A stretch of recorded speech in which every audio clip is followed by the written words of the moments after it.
Hello বন্ধুরা, আজকে আমরা জানব ক্ষুদিরাম বসু সম্বন্ধে। তো চলো শুরু করা যাক।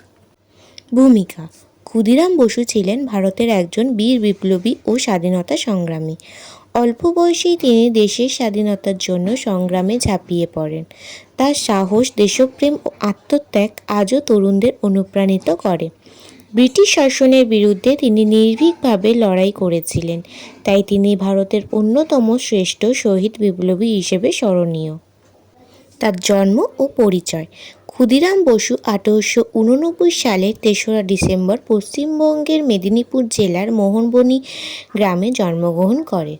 তার পিতার নাম ত্রৈলোক্যনাথ বসু এবং মাতার নাম লক্ষ্মীপ্রিয়া দেবী। তার শিক্ষা: তিনি মেদিনীপুরে প্রাথমিক শিক্ষা লাভ করেন। ছাত্রজীবন থেকেই তিনি স্বাধীনতা আন্দোলনের প্রতি আকৃষ্ট হন।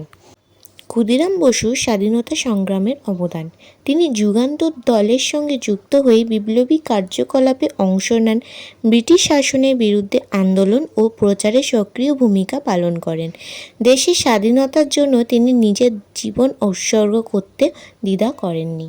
তার আত্মত্যাগ: 1908 সালে মুজাফফরপুরে বোমা নিক্ষেপের ঘটনায় তাকে গ্রেপ্তার করা হয়। বিচার শেষে তাকে মৃত্যুদণ্ড দেওয়া হয়। 1908 সালের 11ই আগস্ট তিনি ফাঁসির মঞ্চে হাসি মুখে মৃত্যুবরণ করেন। উপসংহার: ক্ষুদিরাম বসু ছিলেন সাহস ও আত্মত্যাগের প্রতীক। তার দেশপ্রেম ও বীরত্ব আমাদের অনুপ্রেরণা যোগায়। ভারতবাসী চিরকাল শ্রদ্ধার সঙ্গে তার স্মৃতি স্মরণ করবে।